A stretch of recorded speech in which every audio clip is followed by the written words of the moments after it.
afei de mate e de asi makansifoɔ no so ɛna akansifoɔ wo fie ha ɛyɛ oduro boadu ɛna afei Dauda Adam sabre no ye behwe ema ye call ye no akansifoɔ no omunya ye oduro boadu ye wie ye no na watimi abu ebe no maako aduanan enso mekire 47 sa ɛna Adam Dauda ono nso so onye na aboti pen omunyina abu aduanan enso 47 sabre de ye ba betoa so na ya hwe de obeyi ne yonko etiko abofom yenko ye mpanifo ho ene ne omontoa so pia yo mama akwa babiem sabre de ye besan atoa so eno ntimi nia nso obetoa so mame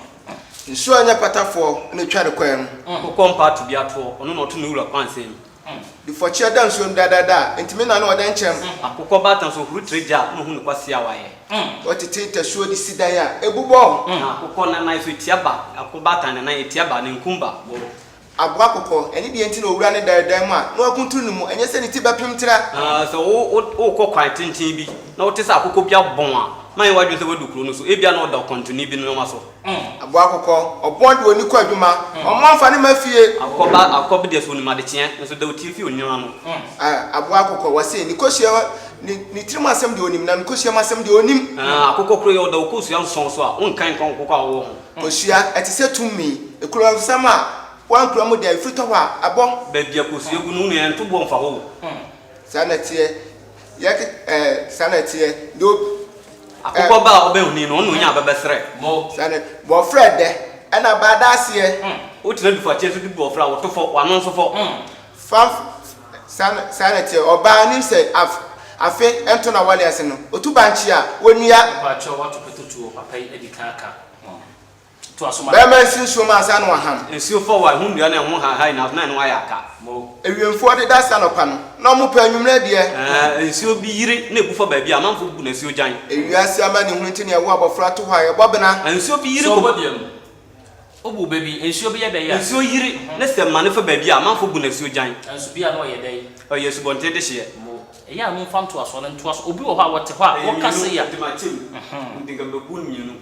wo ka we ya fasi mpanesi wo tumra kiresie pia afi ne adwo so komane okay sa na tie wo to nsuo mu a wo sha se buru nsuo ntama ana wani ye kokko asuo bi tire kobo asuo bi enche na anu adwo ana tie sunsun e fa bode ho na fa bo osuan nsa na hu de mu odu nsuo toti so na be hu ba bia sunsun adi bode ho beba kogu nsuo to no wanti ade che fonfon yeso wa hu ni ma dwa ye foye ansa na nsuo beto de wa twa na mo atenten akwa aba ne ma na kwa aba na fie wura hyam la se ya nwunso dwa ya na mi kodwale nso e ye bo odi hyamra e me ye mo odi ntumu ai achacha so wasa na onsa wie ya kura mikatu ni mu no ena achachafo tumlika kire ma kura mu awadu mu ye twi ohene fo oso bi sese kura ye modwo emeli mani fia na mayi wo moto kire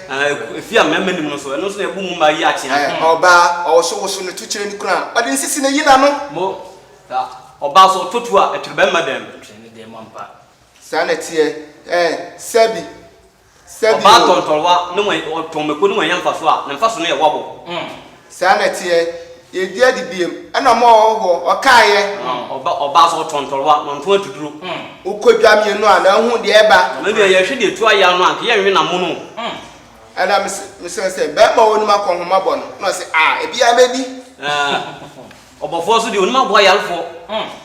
unhu asere wo mo ba udi nkwa hunu sa afeso na so bofo yire enfrontoma unu na wo fro ne de wonanum fa ahia me enya kwantuo obofo na tade na enye na ne nkwa de ede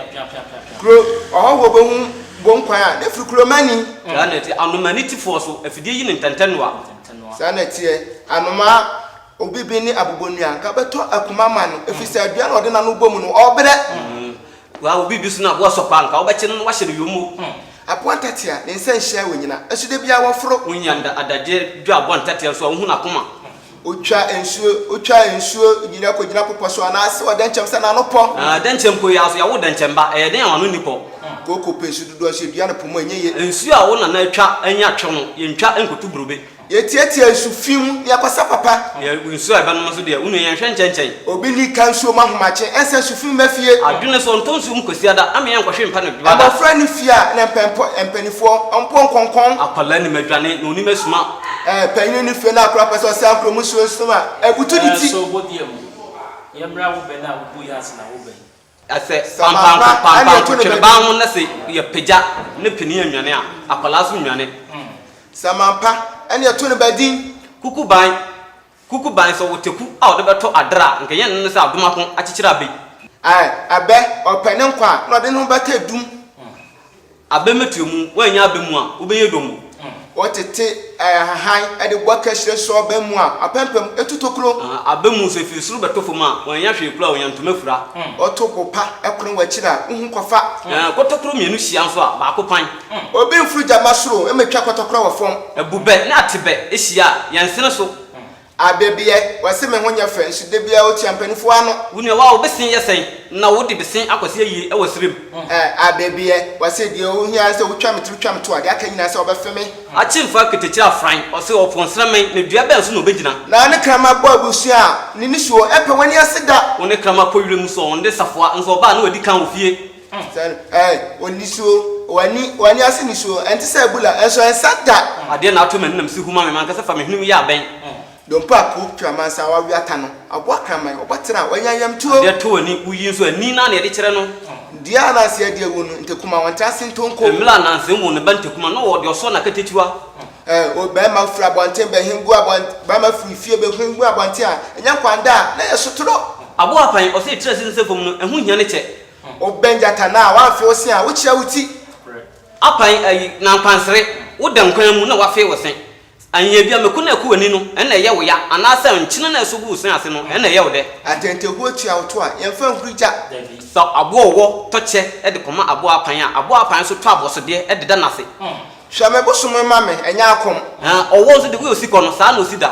abo tafre wase enya babi afanyina na nkwaje wom enti ne aka no to ho a no ada ne yama kire nyame no ente frahwe ase wa mutu a odaye ya anka akom ho anka ntwa ho ya akom aka abo tafre no ye hene abo premle o se okaya ade owo di aye na onja abilesi fura da se de na ntwe podua anka to no sa so na nka okonfo so sem da o pon ho asem kode abo sonson ka nyanya nkire na ya wo na dan ka tachema bo na ntwe enti na wantimi aka se o usun konkonsa fidi a uyi agya wado apete bi obewu no wade ba gya prenkesi ma se wontete no aka se ompopo na ni kire no odi konkonsa bruzo a onan ena fifi yemfa ni han so nkwa prenkesi ma fie odi adwommo ne botie fie a abo premle ne pampamo apete pie odidi soro enso osane bedi di forma osebo obo no sobo ansa na homa behunu soro no ne ndemdua so sanete pia wo so mbodiem emame abusuafo dwumadie no emu aye hyehye pa wo hwe sede afane afa esibu odwo ni adam we kan na we aka we de ba na we de abewo so a na kire se wo mani abre yie pa wo masigina pampe nanso so mani tua tuma efra media woni se mensesa no dane da nyina no eye Mr Bright ena wono so esiesie me ema me ho ye fe sabre ye koba ye no ya kansifo eye bema oduro boadu ono so ema wonyaye eye aduonum enan me kire 54 saa so na ye ba Dauda Audu enso so hono a ono so nya aduonum num Adam Dauda ono so enya aduonum me kire 55 eno te sabre de asie hwemu a me kire se ye nua bema Dauda ye nua bema Dauda sankofa ye nchinti afi wotimi yayi ye nua bema woduro etikode aboho baako na baako pese no ya na yeye nanso so wo be ne dai ebre ni ho ma ye dodo akonwa ya na baako ntena so nche eno ti sabre die mema ojo achia ni nua bema no ase bibidi akire no bema mo ose bema na no maduru adwunu mehu se ne die watimi abometwade baako me das ne mo mbria foforo me ni wuhia sa no wo ka kire no ebusuafo mpani se die dae koso ya ene pitiri maboafo ena mbobo omudin time herbal mixture Givers P capsules and your friend into mama me ho ye fe eye Bright. You shall Bright actually kwan e wo Kumase ntonso aboaso kwan so won tonso opposite omo community center no. Fred Bright e wo ahomatrofo eso 0240 3232 and afi 6 2 meda mo nyina mo ase medin ede nana yaw apreko mo sonfo betimi afra me mo biom ye be se de ahyemu da sende Appiah